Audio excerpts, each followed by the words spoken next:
అసలు ఆ ఇల్లు ఎంత కమ్మినామంటే ఇప్పుడు ఆ ఇల్లుకు మాకు రుణం తీరిపోయింది ఇక. ఆ అప్పు కట్టి కట్టి కట్టి అది లాస్ అయినాం. ఇక వచ్చిన మాకు 5 లక్షలు, కట్టిందేమో కొన్ని లక్షలు, వచ్చిందేమో 5 లక్షలు. సంతోషం కానీ ఎంజాయ్ అన్న మాటనే నాకు తెలియదు. చిన్నప్పటి నుండి కష్టమే నాకు.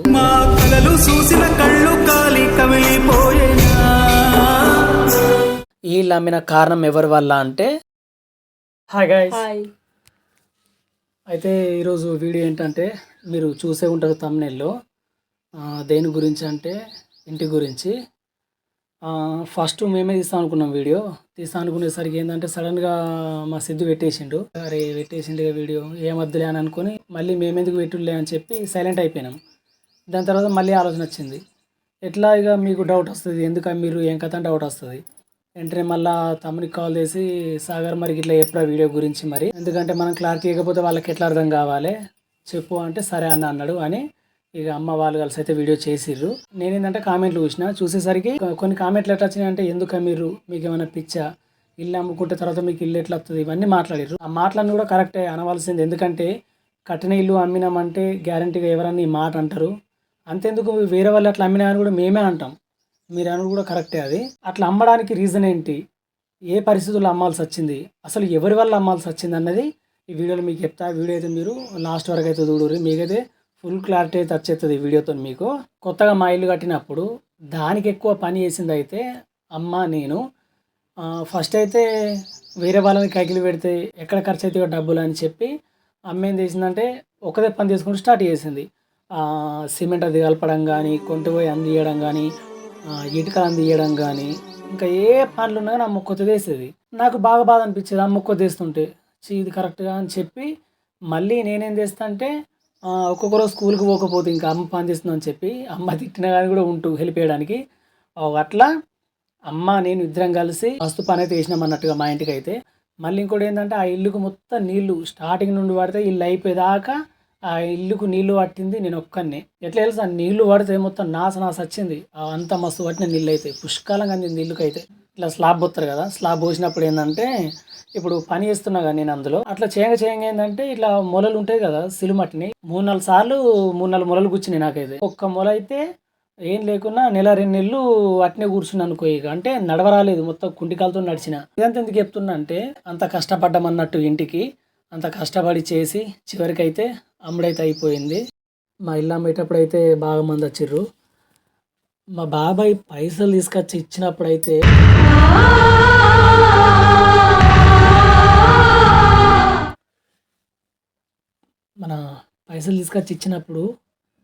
అసలు మా ఇల్లేనా అమ్మేది, అసలు పోతుందన్నట్టే అనిపించింది.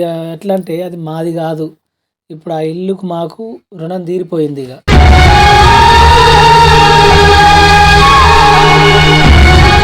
బాధపడ్డ వచ్చేదేం లేదు, ఎందుకంటే ఈ బాధ ఒక్కటే చెప్తా, అదేంటంటే తాతలు సంపాదించిన ఆస్తి ఉండాలి, లేకపోతే తండ్రి సంపాదించిన ఆస్తాన్ని ఉండాలి. కానీ ఇప్పుడు మాకేందంటే తాతలు సంపాదించింది లేదు, మా నాన్న సంపాదించింది లేదు. పోనీ సంపాదించకున్నా కానీ అక్కడ అక్కడ కుప్ప చేయకున్నా కానీ అప్పు చేయకుండా ఉండేది. ఇటు కుప్ప లేదు, అటు అప్పు చేసిండు. అందుకే ఇప్పుడు మా బతుకులు ఇట్లా అయిపోయినాయి.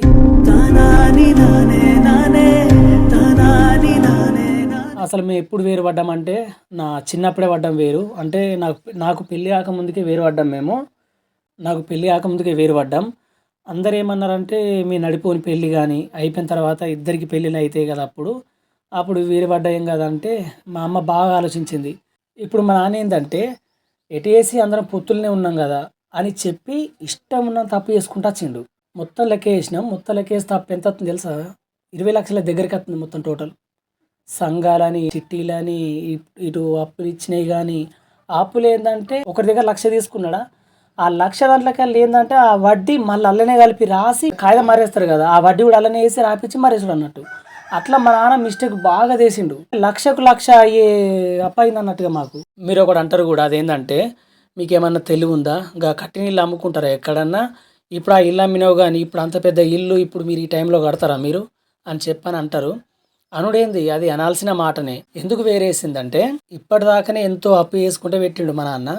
ఇంకా అట్నే ఉంటే ఇంకెంత అప్పు చేస్తాడు అని అమ్మ ఆలోచించి ఇట్లయితే కుదరదిగా ఇప్పుడు వీళ్ళకి వేరేయాల్సిందని చెప్పి అందరి ఇంటికి పిలిపించుకొని వేరేసింది అన్నట్టుగా. అంత అప్పు కూడా మా అన్నకు నాకు ఇద్దరికి వేసింది, మా నాన్నకి వేయలేదు.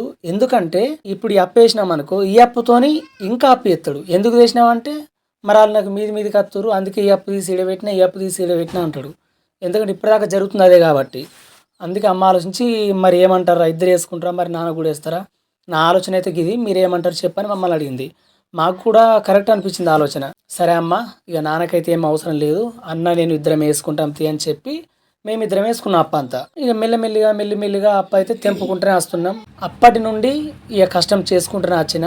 నా చిన్నప్పటి నుండి పడితే ఇప్పటిదాకా నాకు సంతోషం అనేది లేదు. సంతోషం కానీ ఎంజాయ్ అన్న మాటనే నాకు తెలియదు. చిన్నప్పటి నుండి కష్టమే నాకు. ఇంత ఎట్లా ఎంపిరని కూడా మీరు అనుకోవచ్చు. నేను చేసిన చిన్నప్పటి నుండి చేసిన కష్టం అయితే అది అవి ఏమేం పనులు చేసిను, ఏ పని చేసి ఎట్లా సంపాదించుకున్నాను తెలిస్తే మీరే బాధపడతారు అనుకో. అంత కష్టపడ్డాను చిన్నప్పటి నుండి. మెల్లిమెల్లిగా అప్ప అయితే తెంపుకున్నా, దేవుని దయ అయితే అప్ప అయితే తెంపుకున్నా. మళ్ళీ ఏం జరిగిందంటే నాకు ముక్కు దెబ్బ తాకినప్పుడు, మళ్ళీ యాక్సిడెంట్ అయినప్పుడు అట్లా కొన్ని లక్షలని, అట్లా 2-3 సంవత్సరాలు ఇంటికానే ఉన్నా. అంటే ఏ పని పాట లేకుండా తినుకుంటూ కూర్చున్నా అన్నట్టుగా. అట్లా మళ్ళీ అప్ప అయింది. మళ్ళీ అందులో పెళ్ళి అని ఒకటి. ఈ పెళ్ళికింత తెంపుకుంటూ వస్తూనే ఉంటున్నా. ఇంకొంచెం ఉండే అప్ప అయితే ఇప్పుడు కొంచెం అప్ప అంటున్నావు కదా, మరి ఇల్లు ఎందుకు అమ్మీరు అవసరమా అని అట్లా కూడా అంటారు. ఇట్లా అమ్మిన కారణం ఏంటంటే ఇప్పుడు మా నాన్న అప్పు చేసిండు కదా, అది అంత తెంపుకున్నాం కదా, ఇప్పుడు మళ్ళీ అప్పు చేసిండా. ఇట్లా ఈ ఇల్లున్నన్ని రోజులు నాన్న అప్పు చేస్తూనే ఉంటాడు. ఫస్ట్ మేము స్టార్టింగ్లో చెప్పినాం, ఎవరు ఇయ్యకుర్రి మా నాన్నకు అద్దు ఇయ్యకుర్రి, మేము ముందట పడి మేము అడుగుతూనే ఇయ్యరు కానీ అప్పటిదాకా ఇయ్యకుర్రి అని చెప్పినాం. ఆయన ఇచ్చిర్రు వాళ్ళు. ఇది అట్నే ఉంటే మళ్ళీ ఇంకెంత తెస్తాడు చేసి మళ్ళీ మా మీదనే ఎత్తేస్తాడు. ఫస్ట్ మాకు ఇల్లద్దని పక్కకు తప్పుకున్నా కానీ మాకు ఈ బాగా వచ్చేటివి కాదు. అదే మేము సంపాదించిన పైసతో ఇప్పటి వరకు మేము ఒక లెవెల్ ఉంటాం, మంచి జాబ్ కొనుక్కొని మంచి ఇల్లు కట్టుకొని మంచి సంతోషంగా ఉంటాం మేము, అప్పుడే పక్కకు తప్పుకుంటే. కానీ మా నాన్న ఈ విధంగా ఇస్తాడని అనుకోక అదే ఉండుతోని ఆ అప్పు కట్టి అది లాస్ అయినాం. వచ్చిన మాకు 5 లక్షలు, కట్టిందేమో కొన్ని లక్షలు, వచ్చిందేమో 5 లక్షలు. అవు ఇట్లా అయిపోయింది. లాసు, అప్పులకు అప్పు.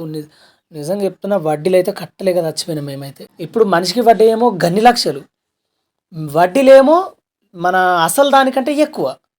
ఇప్పుడు ఇవ్వెక్కడ కడతాం, అవ్వెక్కడ కడతాం, అట్లా వడ్డీలు కట్టి నరకంలోకి వెళ్ళి బయటపడి ఇక్కడ దాకా వచ్చినాం. అసలు ఆ ఇల్లు ఎంత కమ్మినామంటే 20 లక్షలకు అమ్మినాం మేము. ఆ 20 లక్షల్ని మనిషికి ఇంత షేర్ చేసుకోవాలి. అట్లా ఇక మళ్ళీ మన వేసిన అప్పు కొంత, అక్కడ ఇల్లు అంతా వచ్చిన పైసలు ఇక్కడ మనిషికి ఒక గుంట కూడా రావడం లేదు. కానీ ఎప్పుడు కానీ కొడుకులకు కానీ భార్యకు కానీ న్యాయం చేయాలి కానీ అన్యాయం అయితే చేయకూర్రి. మేము పడ్డ కష్టాలు అయితే ఎవరిని పడనీయకూర్రి ప్లీజ్, దయచేసి చెప్తున్నా. ఇక మా అమ్మ పడ్డ కష్టాలు అయితే ఇక అది చెప్పరాదు. ఇక నిజంగా చెప్తున్నా, మా అమ్మ స్థానంలో ఎవరున్నా కానీ ఇప్పటివరకు అయితే వాళ్ళు బతుకుండేదే కాదు.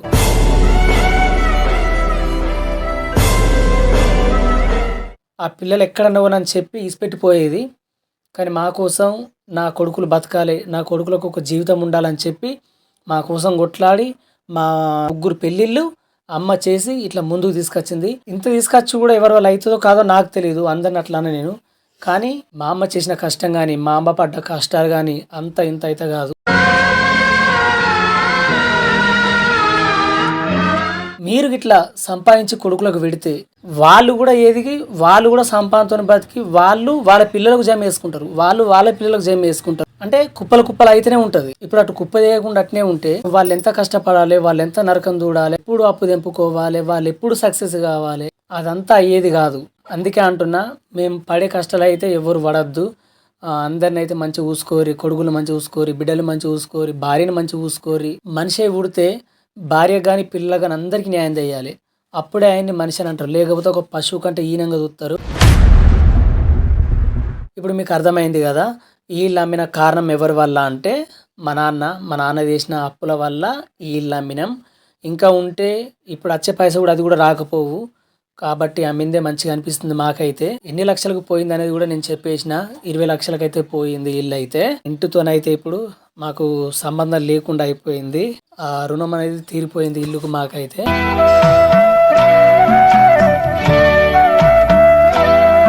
ఇంటికి మాకు రుణం తీరిపోయింది కానీ ఆ ఊరికి మాకైతే కాదు. ఎందుకంటే మేము పుట్టింది అక్కడే పెరిగింది అక్కడే కాబట్టి ఆ ఊరు ఎప్పటికైతే మాకు మదిలోనే నిలిచిపోతుంది మాకు ఎప్పుడు కానీ. పాపం రజిత అయితే వాళ్ళ ఇంటికాడ నోచుకోలేదు ఇల్లుని, ఇక్కడ నోచుకోలేదు. పోయి కనీసం ఒక నెల రోజులు కూడా ఆ ఇంట్లో కరెక్ట్ ఉన్నది లేదు. పోతే అప్పుడప్పుడు ఒక్క రోజు 2 రోజులు ఉండి వచ్చినాం కానీ ఇక ఎక్కువ రోజులైతే ఉన్నది లేదు.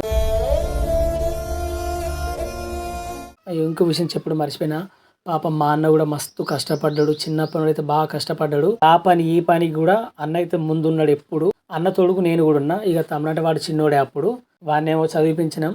ఇక మా పనులు మేము చూసుకుంటూ వచ్చినాం. ఇప్పుడు మేమేం పనులు చేసినాం, ఎట్లా అప్పు తెంపుకున్నాం, ఏమేం కష్టాలు పడ్డాం, మేము చేసిన పనులేంటి, అమ్మ చేసిన పనులేంటి, ఇవన్నీ చెప్పాలన్నా కూడా టైం సరిపోదు. ఎందుకంటే బాగా లేట్ అవుతుంది. ఒకవేళ మీరు ఏంగా చెప్పుర్రి అంటే నెక్స్ట్ వీడియోలో చెప్తా, లేకపోతే లేదులే. కానీ మేము చేసిన పనులు చెప్తే మాత్రం నిజంగా చెప్తున్నా మీకైతే మస్తు బాగా అనిపిస్తుంది. మేము కొన్ని రోజుల నుండి షార్ట్స్ తీసుకుంటూ వచ్చినాం. ఇప్పుడు ఏంటంటే కొన్ని రోజులుగా పెడతలేం మేము షార్ట్స్. మళ్ళీ అందులో వీడియోస్ కూడా బాగా లేట్ అవుతున్నాయి. ఎందుకట్లా లేట్ అవుతున్నాయి, ఎందుకట్లా షార్ట్స్ ఇస్తలేమంటే కొంచెం కొన్ని ప్రాబ్లమ్స్ ఉండే అన్న, అందుకోసం అని చెప్పి తీస్తలేము. ఈ వీడియో నేను అక్కడికి పోయి మా ఇంటికి పోయి తీస్తా అనుకున్నా. కానీ ఇక వద్దు, బాధ అనిపిస్తుంది మళ్ళీ అక్కడికి పోయి చేస్తే. ఏంటంటే ఇక చెప్పలేము, ఇక అది బాగా బాధ అనిపిస్తుంది. ఓకే మరి, బాయ్.